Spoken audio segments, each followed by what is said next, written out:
The granite countertop felt cold against my knuckles as I gripped the kitchen island, watching Lana pace back and forth in her designer workout clothes.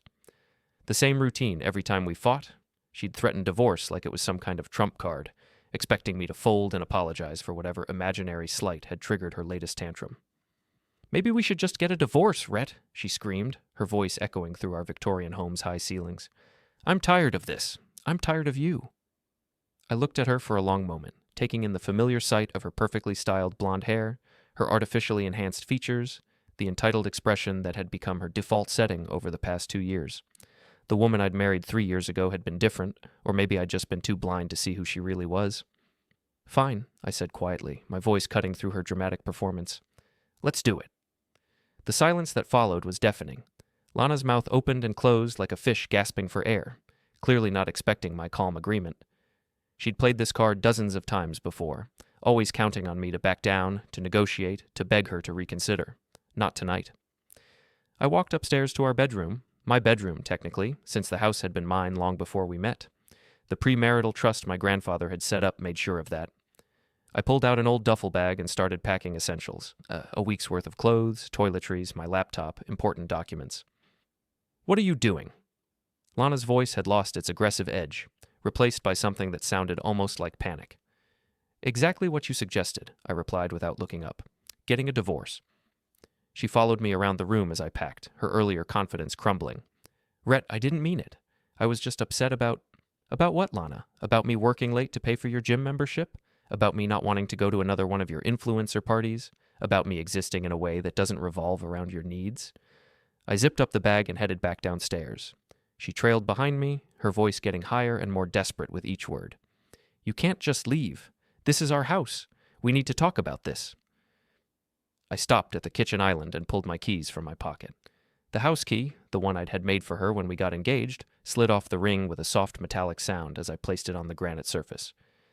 "The house was never ours, Lana. It's mine. Always has been." I looked at her one last time, memorizing the shocked expression on her face. "You wanted freedom. Congratulations." The front door closed behind me with a satisfying click, and for the first time in months, I felt like I could breathe again. My truck started on the first try. A good omen, maybe. As I backed out of the driveway, I caught a glimpse of Lana standing in the window, still holding that stupid key like it might magically give her ownership of something that was never hers to begin with. The studio apartment I'd looked at last month was still available. The landlord, Mrs. Patterson, seemed surprised to see me at 10:30 at night, but she was happy to take my deposit and first month's rent in cash. The place was small but clean, one room with a kitchenette, a decent bathroom, and most importantly, no memories of Lana's tantrums. I sat on the edge of the bed and pulled out my phone. 17 missed calls from Lana, along with a string of increasingly frantic text messages. I scrolled through them without reading, then blocked her number. Tomorrow, I'd handle the legal stuff. Tonight, I just wanted to enjoy the silence. My reflection in the bathroom mirror looked tired but determined. 36 years old, brown hair that needed a cut, the kind of face that blended into crowds, which had always worked to my advantage in the property management business.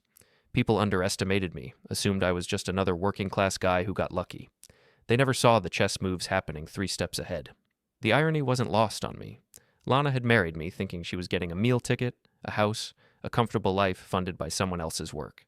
She'd spent 3 years treating me like hired help in my own home, never bothering to learn the details of how that comfortable life was actually structured. Now she was about to get a very expensive education. The next morning started with coffee that didn't taste like disappointment and a view that didn't include Lana's collection of self-help books scattered across every surface. I'd forgotten how much I enjoyed quiet mornings. My first stop was the law office of Patricia Henley, the attorney who'd handled my grandfather's trust. Patricia was in her 60s, with steel gray hair and the kind of no-nonsense attitude that made expensive lawyers worth every penny. "Rhett," she said, looking up from a stack of documents. "I heard through the grapevine that you might be needing my services again." Word travels fast in this town. "Your wife called here at 7 this morning, demanding to speak with someone about her rights to your property." Patricia's smile was sharp enough to cut glass. "I told her she'd need to retain her own counsel for that conversation." I slid a folder across her desk. "I need to file for legal separation, and I need to notify the property management company that Lana no longer has occupancy rights." Patricia flipped through the documents, our marriage certificate, the pre-marital trust paperwork, proof of the house's ownership structure. Everything was exactly as my grandfather had designed it, bulletproof. "This should be straightforward," she said. "The trust clearly establishes the property as your separate asset. Your wife has no legal claim to it, regardless of the marriage." "How long before she's officially notified?" "I can have the separation papers filed today. The property management notice can go out this afternoon." Patricia leaned back in her chair. "Rhett, I have to ask, are you sure about this? Marriage counseling might be. Patricia, have you ever tried to negotiate with someone who thinks compromise means getting 90% instead of everything?" She nodded slowly. "I'll have everything ready by noon." My next stop was North Point Property Management, the company that handled maintenance and legal issues for my rental properties, including the house Lana thought she owned. The office was in a converted mill building, all exposed brick and industrial fixtures that reminded me why I loved this old city. Tom Bradley, the property manager, was a guy I'd known since high school. He'd started the company after getting tired of working for slumlords who treated tenants like garbage. We'd built a good relationship over the years. I provided well-maintained properties, and he handled the headaches. "Let me guess," Tom said as I walked into his office. "Your wife doesn't actually have ownership rights to the Maple Street property." "You always were quick on the uptake." "She called here yesterday, trying to get copies of lease agreements and maintenance records. Said she needed them for financial planning." Tom made air quotes with his fingers. "I told her all property communications go through you." I handed him the legal documents Patricia had prepared. "As of today, Lana Vosen is no longer authorized to access the property or make any decisions regarding it. If she shows up, she's trespassing." Tom scanned the paperwork and whistled low. Pre-marital trust, smart grandfather. He didn't trust easily. "When do you want the locks changed?" "Today, if possible. And Tom, when you post the notice, make sure it's visible from the street. I want the neighbors to see it." The smile that crossed Tom's face was pure mischief. "You know, Rhett, I've been in this business for 15 years, and I've never enjoyed serving an eviction notice. But today might be different." I spent the rest of the morning updating my address with banks, utilities, and insurance companies. Every form I filled out, every phone call I made, was another thread being cut between my old life and whatever came next. It felt like performing surgery on myself. Painful, but necessary. My phone buzzed constantly with calls from numbers I didn't recognize. Lana had apparently enlisted her friends to help with her campaign of harassment. I let them all go to voicemail, then forwarded the recordings to Patricia. Documentation would be important if this got ugly, and knowing Lana, it was definitely going to get ugly. Around noon, I drove past the house, my house, and saw Lana's car in the driveway. She was probably inside, frantically calling lawyers and trying to figure out how to claim ownership of something that had never belonged to her. The security cameras I'd installed last year would be recording everything, another detail Lana had forgotten about in her panic. The cameras had been my idea after a break-in at one of my rental properties. Lana had complained about the cost, said they made the house look like a fortress. Now I was grateful for her vanity. She'd made me install them discreetly, which meant she'd probably forgotten they existed. I parked across the street and opened the camera app on my phone. The feed from the kitchen showed Lana pacing while talking on her cell, gesturing wildly at something off-camera. She looked like she was arguing with whoever was on the other end of the call.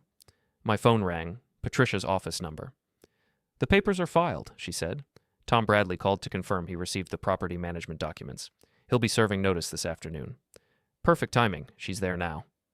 "Rhett, I should warn you. She's going to fight this. Probably claim emotional distress, maybe try to argue that she contributed to the household and deserves compensation. Let her try. I've got 3 years of bank records showing exactly who paid for what in this marriage." After hanging up, I drove to my storage unit across town. I'd been renting the space for years, keeping tools and equipment for property maintenance projects. It was time to make sure everything valuable was secure before Lana figured out what other assets she might try to claim. The unit was exactly as I'd left it: power tools, spare appliances, boxes of important documents that predated my marriage. Everything organized and inventoried, because that's how you survive in the property business. Lana used to make fun of my spreadsheets and filing systems, calling me obsessive. Today, that obsession was going to save my financial future. I was replacing a faucet in one of my rental units when Tom called. "It's done," he said, and I could hear the satisfaction in his voice. "Posted the notice at 2:15. Your wife was not pleased?" "Define not pleased." She screamed at me for about 10 minutes, threatened to call the police, then tried to rip the notice off the door. I explained that tampering with legal documents was a crime, and she might want to step back. I wiped my hands on a rag and sat down on the tenant's couch. How did she react to that? She called you a few choice words I won't repeat, then slammed the door so hard I thought she might break the glass. Tom paused. Rhett, I've been doing this for a long time, and I've never seen someone so shocked to discover they don't own a house they've been living in. Didn't she ask questions when you got married? Lana doesn't ask questions about things that don't interest her, and property law definitely doesn't interest her. Well, she's interested now. The notice gives her 72 hours to vacate. After that, we can involve law enforcement. I finished the faucet repair and drove back toward downtown, taking the long route past Maple Street. The notice was clearly visible on the front door, a bright yellow document that might as well have been a neon sign announcing Lana's situation to the entire neighborhood. Mrs. Drummond, the 70-year-old woman who lived next door, was watering her garden with obvious enthusiasm. She'd been the neighborhood watch coordinator for 20 years, which meant she knew everyone's business and wasn't shy about sharing it. Seeing that notice on my door was probably the most excitement she'd had all month. My phone started ringing as I parked across the street. Unknown number, but I had a pretty good idea who it was. Rhett, please, we need to talk. Lana's voice was different now, smaller, scared. I don't understand what's happening. You said you wanted a divorce. I'm giving you what you asked for. But the house, they're saying I have to leave. This is my home. No, Lana, it's my home. It always was. You just lived here. That's not fair. I've been taking care of this place. You've been what? Paying the mortgage? Handling repairs? Dealing with insurance claims? I let the silence stretch for a moment. Or have you been treating it like a free hotel while I handled everything else? I can't just leave. Where am I supposed to go? That's not my problem anymore. I hung up and blocked the new number. She'd probably borrowed someone's phone, which meant she'd keep trying with different numbers until she ran out of friends willing to help. Given how Lana treated most people, that wouldn't take long. The next morning, I drove past the house again. Lana's car was gone, but there were lights on inside. Either she was coming and going, or she was ignoring the notice entirely.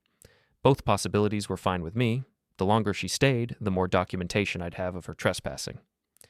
I stopped at Mickey's Diner for breakfast and found myself sitting next to Dave Chen, who owned the hardware store downtown.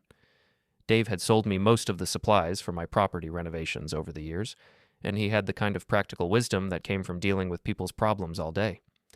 Heard you and Lana are splitting up, he said without preamble. News travels fast. Mrs. Drummond came in yesterday, bought a bag of birdseed, and spent 20 minutes talking about the drama on Maple Street. Dave sipped his coffee. She seemed pretty excited about it. I bet she did. For what it's worth, Rhett, most of us saw this coming. Lana never seemed like she was built for the long haul. I looked at him curiously. What do you mean? She came into the store a few months ago, asking about changing locks. Said she wanted to surprise you with a security upgrade. Dave shrugged. Seemed odd, since you'd just bought new hardware from me the month before. That was interesting. I'd never heard anything about Lana wanting to change locks. In fact, she'd always complained that we had too many locks, said it made the house feel like a prison. Did she buy anything? Nope. I told her the locks you had were top quality, and she left pretty quick after that. I filed that information away for later. Lana planning to change locks without telling me suggested she'd been thinking about controlling access to the house, which meant she'd been planning something for months. After breakfast, I drove to the storage unit to grab some tools. I had a full day of maintenance work ahead of me, and staying busy was better than sitting around wondering what Lana's next move would be. The unit's roll-up door stuck slightly. It always did in humid weather, but opened with a sharp tug. Everything inside was exactly as I'd left it, organized and secure. I was loading a pipe wrench into my toolbox when I heard footsteps behind me. Rhett, I turned to find Allie Martinez, Lana's best friend and constant enabler. Allie was 34, worked as a social media manager for local businesses, and had never met a piece of gossip she didn't want to spread. She was also the kind of person who thought dramatic confrontations were entertaining, which explained why she and Lana got along so well. Allie, let me guess, Lana sent you to talk sense into me. She's devastated, Rhett. She's staying at my place crying constantly. She doesn't understand why you're being so cruel. Cruel? I set down the toolbox and looked at her directly. Allie, how many times over the past year has Lana threatened divorce during our arguments? I don't know. That's between you two. More than 20 times. I kept count. I pulled out my phone and showed her a note app with dates and brief descriptions. February 15th, argument about her spending. March 3rd, argument about my work schedule. April 22nd, argument about visiting my mother. Allie's eyes widened as she scrolled through the list. You documented all of this? I document everything, Allie. It's how I stay in business. I took the phone back. So when you say I'm being cruel, what you really mean is that I finally called her bluff. But she didn't mean it. She was just upset. Then she shouldn't have said it. Actions have consequences, even for people who think they're exempt from them. Allie shifted uncomfortably, probably realizing this conversation wasn't going the way she'd planned. She needs more time to figure things out. Can't you extend the notice period? The notice gives her 72 hours. She's had 1 day, so she has 2 left. I loaded the last tool into my kit. Allie, let me ask you something. In all the time you've known Lana, has she ever taken responsibility for the consequences of her choices? That's not fair. It's a simple question. Allie opened her mouth to argue, then closed it again. We both knew the answer. She's your friend, I said, closing the storage unit door. Help her find an apartment. Help her figure out her finances. Help her build a life that doesn't depend on someone else paying for everything. That would be actual friendship. I drove away, leaving Allie standing in the parking lot with her mouth open. In the rearview mirror, I watched her pull out her phone, probably calling Lana to report on the failed intervention. 2 days left on the notice. I wondered if Lana would actually leave voluntarily, or if she'd force the situation to escalate. Knowing her tendency toward drama, I was betting on escalation. Either way, I'd be ready. The call came at 6:30 in the morning on day 3. Rhett, it's Tom. We have a situation. I was already awake, drinking coffee in my small kitchen and watching the sunrise through the studio's single window. She didn't leave. Worse, she changed the locks. That got my attention. She what? Drove by this morning to check on things, and there's a shiny new deadbolt on the front door. The notice has been removed, and there's a car in the driveway I don't recognize. I set down my coffee cup and reached for my keys. I'll be there in 10 minutes. Rhett, wait. Let me handle this legally. If you show up and there's a confrontation, I'm not going to confront anyone. I just want to see what we're dealing with. The drive to Maple Street took exactly 8 minutes. Tom's truck was parked across from the house, and he was standing on the sidewalk with a clipboard and his phone. The car in my driveway was a silver BMW that I didn't recognize. Expensive, recent model, the kind of vehicle that screamed, "Look at me." Whose car? I asked as I joined Tom on the sidewalk. No idea. Showed up sometime after midnight, according to Mrs. Drummond. Tom nodded toward the house next door, where the elderly woman was pretending to read a newspaper on her front porch. She's been keeping watch. The front door of my house looked different. The old brass deadbolt had been replaced with a modern chrome version, and there was no sign of the eviction notice. Someone had also drawn the curtains, blocking the view into the living room. This is trespassing, I said. Worse than that. Changing locks on a property you don't own is destruction of property, at minimum. Could be breaking and entering, depending on how a prosecutor wants to play it. Tom flipped through papers on his clipboard. I've already called the sheriff's office. Deputy should be here within the hour. My phone buzzed with a text from an unknown number. We need to talk. Come to the house. L. I showed the message to Tom, who shook his head. Don't even think about it. Let law enforcement handle this. I'm not going to the house, but I am curious about something. I walked over to the BMW and looked through the windows. The interior was leather, immaculate, with a few business cards scattered on the passenger seat. I couldn't read them clearly, but they looked like real estate materials. Rhett! Lana's voice came from the front door, which had opened despite the new lock. We need to talk. She looked different. Hair perfectly styled, makeup carefully applied, wearing a dress that probably cost more than most people's rent.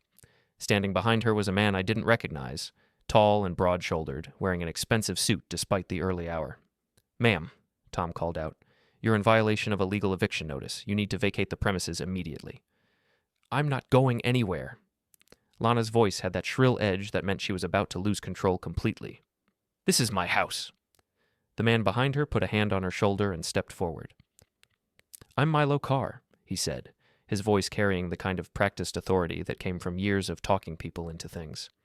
I'm Ms. Vossen's legal advisor. We dispute the validity of that eviction notice. Tom looked at me with raised eyebrows. I shrugged. I'd never heard of Milo Carr, and I was pretty sure Lana couldn't afford the kind of lawyer who drove BMWs and wore $1,000 suits. Mr. Carr, Tom said formally, do you have documentation supporting your client's claim to this property? We're prepared to file a motion challenging the pre-marital trust on grounds of fraud and coercion, Milo replied smoothly. Until that motion is resolved, my client has every right to remain in the marital home.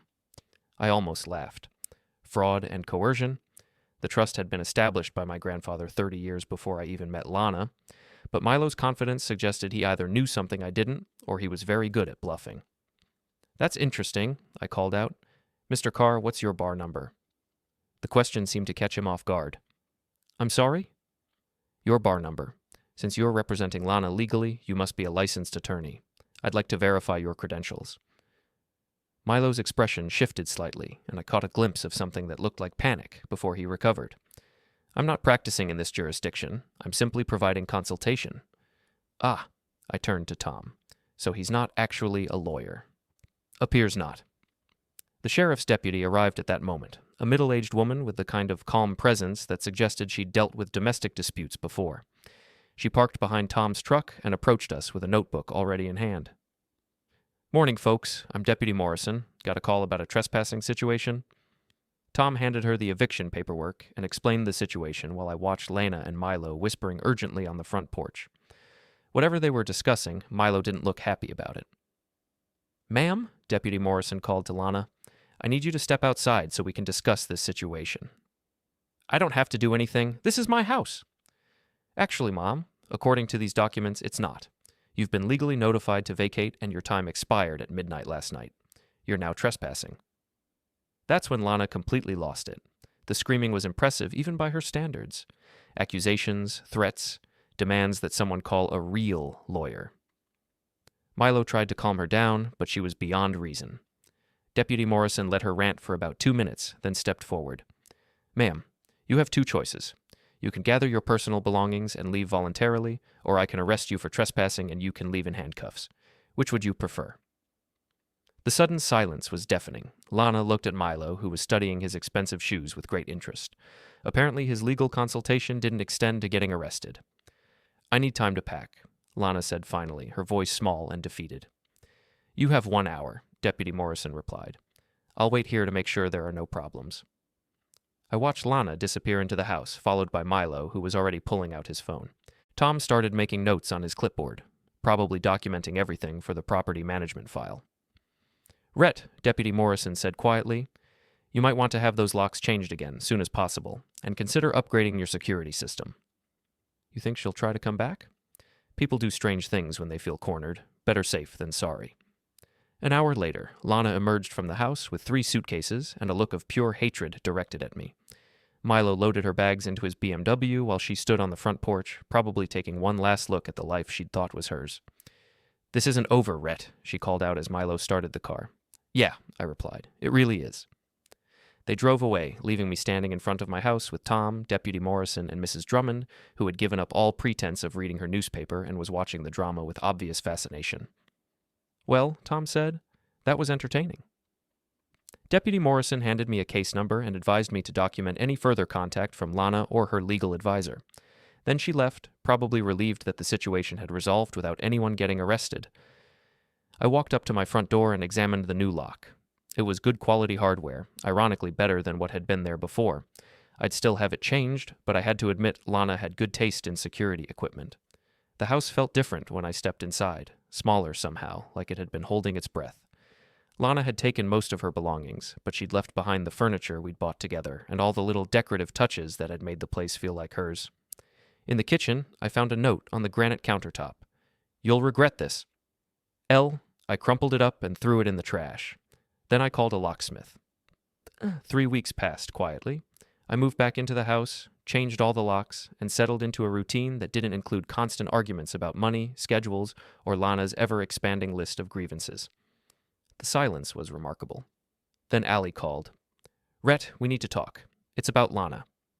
I was replacing a kitchen faucet in one of my rental properties, and I really didn't want to have this conversation. "Allie, whatever drama Lana's cooking up now, I'm not interested." "She's planning something bad." That got my attention. I set down my wrench and gave Allie my full focus. "Define bad." "She's been staying with Milo. Turns out he's not a lawyer. He's some kind of real estate developer. They've been talking about ways to force you to sell the house." "The house isn't for sale." "I know that, and you know that.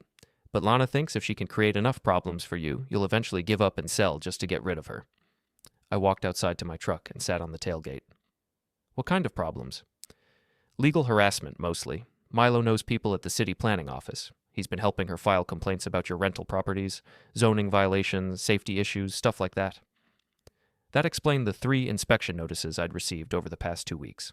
I'd assumed it was routine bureaucracy, but if Lana was behind it, the pattern made more sense. There's more, Allie continued. She's been telling people you were abusive during the marriage, trying to build a case for emotional distress. That's ridiculous. I know it's ridiculous, Rhett. I've seen how you two interacted. You bent over backward trying to make her happy. Allie paused. But Milo thinks if they can create enough doubt about your character, they might be able to challenge the pre-marital trust.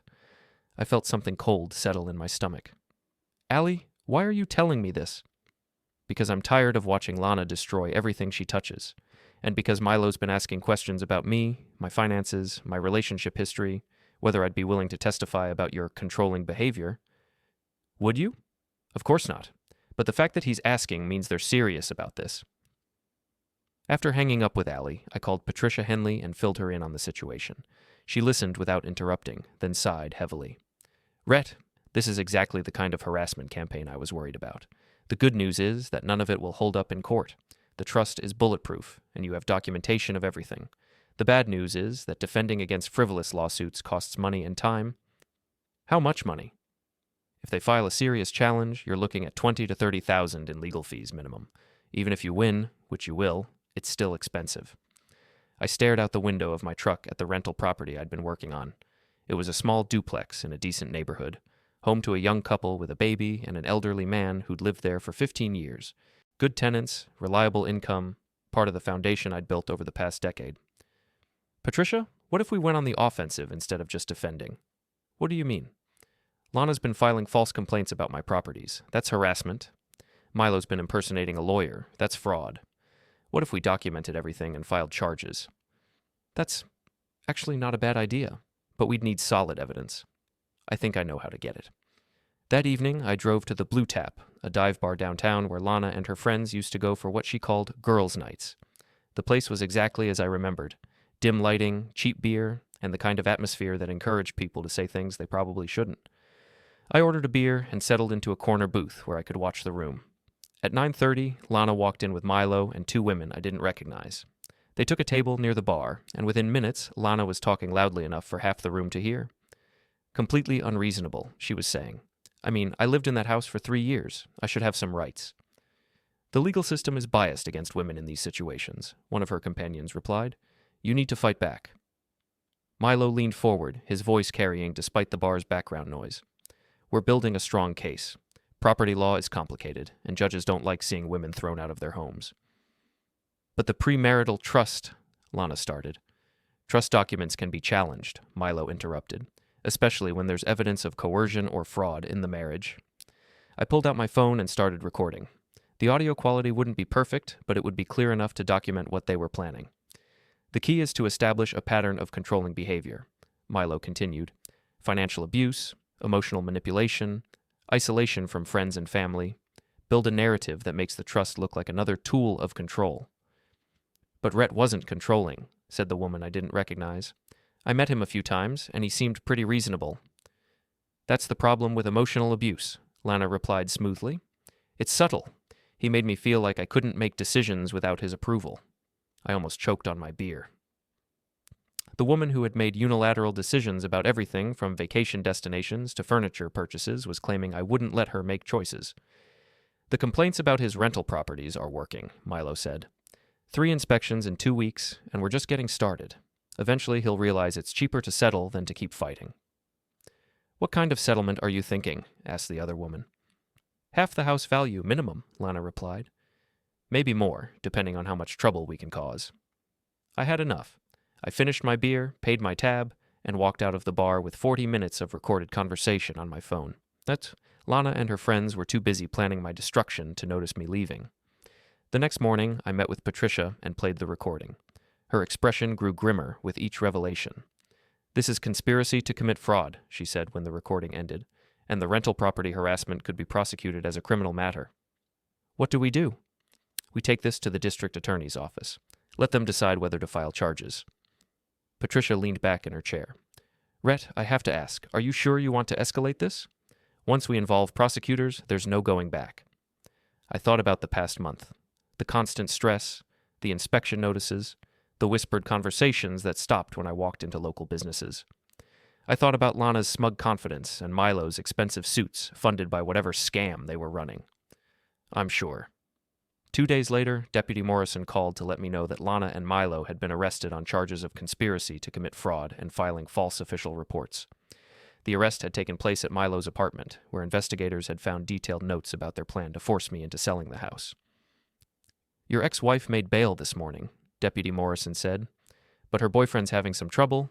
Turns out he's got outstanding warrants in 2 other states for similar real estate scams. So this wasn't their first time. Not even close. You probably saved some other poor guy from getting cleaned out. That afternoon, I was working in my garden when a car pulled into the driveway. Lana got out, looking smaller somehow, wearing jeans and a t-shirt instead of her usual designer outfits. Rhett, please, can we talk? I set down my gardening tools and looked at her. Talk about what, Lana? I'm sorry, about everything. I know I messed up, but I didn't think it would go this far. You didn't think filing false police reports and conspiracy to commit fraud would have consequences? Milo said it would just be pressure, that you'd eventually agree to negotiate. Tears were running down her face now, and for a moment, she looked like the woman I'd married. I never meant for it to get criminal.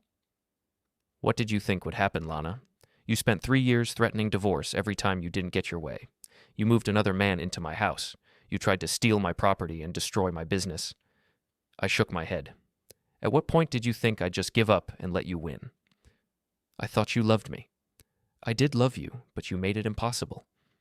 She stood there for a long moment, probably waiting for me to offer some kind of reconciliation. When it didn't come, she walked back to her car. The lawyer says I might avoid jail time if I testify against Milo, she said through the open window. That's probably smart. Rhett, goodbye, Lana. I watched her drive away, then went back to my garden. The tomatoes were coming in nicely, and the late afternoon sun felt warm on my shoulders. For the first time in years, I was exactly where I wanted to be, doing exactly what I wanted to do. My phone buzzed with a text from Patricia. DA's office called. Lana's agreed to cooperate. Case should be wrapped up within a month. I typed back, good. Send me the final bill when everything's settled. Then I turned off the phone and went back to work. The garden needed tending, the house needed some minor repairs, and I had a business to run. Simple problems with simple solutions, exactly the way I liked it. The sun was setting by the time I finished weeding the vegetable garden. I sat on the back porch with a beer and looked out at the yard Lana had always wanted to hire someone else to maintain. Tomorrow, I'd call a real estate agent about selling the rental properties and maybe buying something bigger, somewhere with more land. Tonight, though, I was content to sit in the quiet and enjoy the peace that came with finally being free.